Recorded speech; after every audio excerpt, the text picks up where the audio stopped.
Hi everyone, it's Ileana and I have another card to share with you today. I'm really pleased at how this one turned out. It turned out really beautiful, and so I'm excited to share with you how I made it. I'm going to use a HoneyBee stamp set, and this is the Zen Florals. I want to stamp off the edge, so I'm trying to figure out how to position my cardstock. I have a 4 1/4 by 5 1/2 piece, which is an A2 card front panel. And I want to stamp off the edges, and so I am using both of my creative corners to line up my cardstock so that I'm able to get that stamp across the two edges. I'm not stamping on the very edge because I plan to trim it down, and so I am just going to ink it up with some Memento Tuxedo Black ink to do some Copic coloring.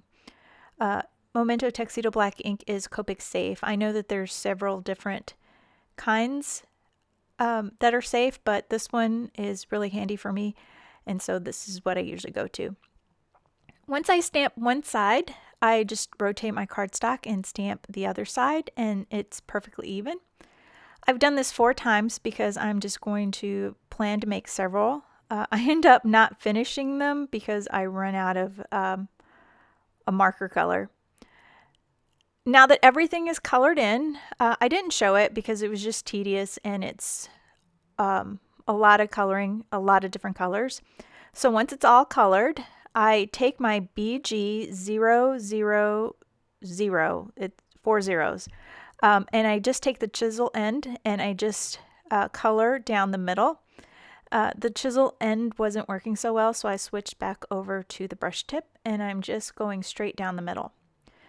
Then I'm taking the BG000 and I am just going right up against those flowers, and I'm flicking towards the middle.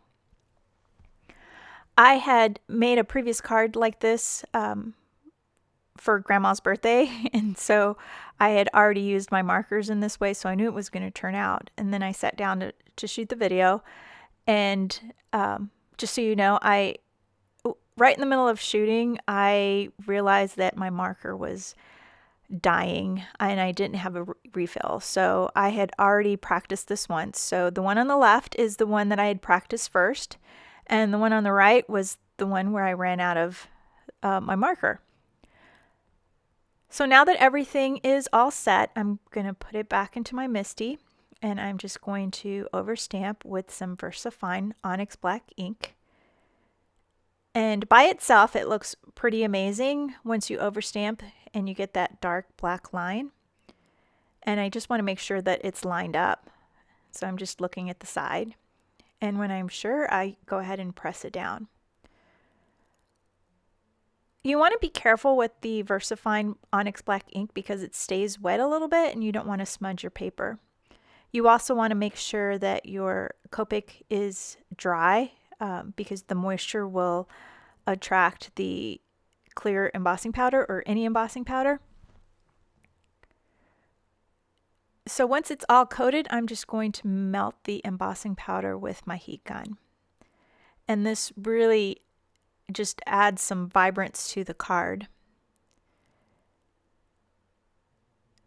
And then once that's all done, I'm going to trim it down because I want to put a tiny black border around my card on both sides.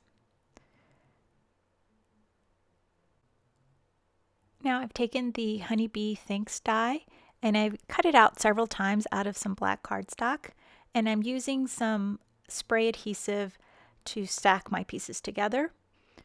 You have a little bit of wiggle room with the spray adhesive, but you need to move quickly because it does set rather fast.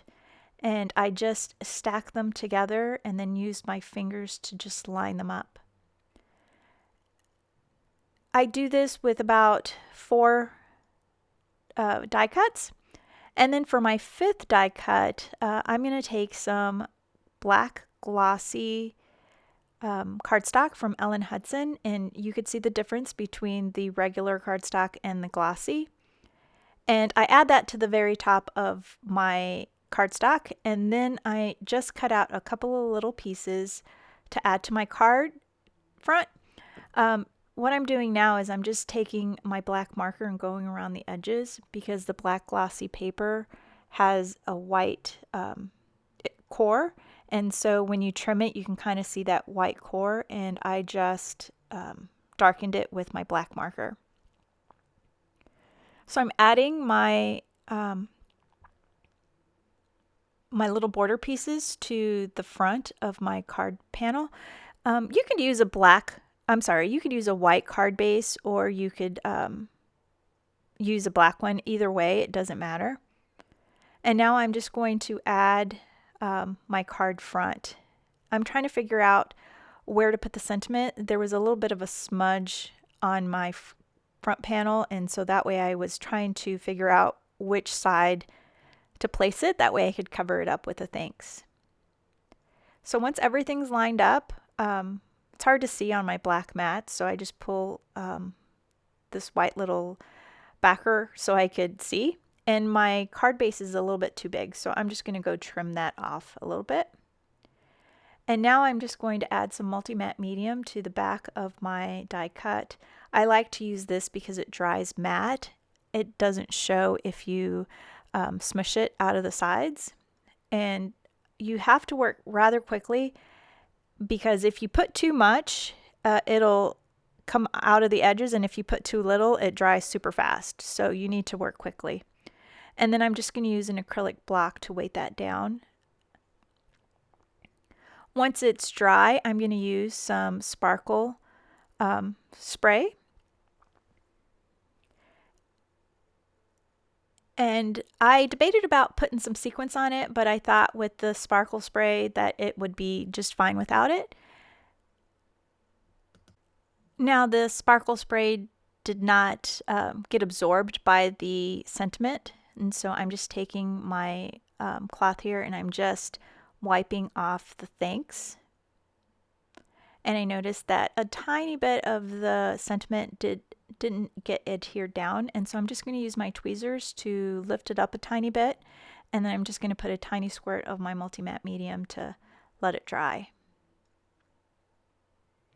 And that's my card. Thanks so much for watching. I hope you've enjoyed this video, and please hit the thumbs up and the subscribe button. Hope you have a great day. Bye.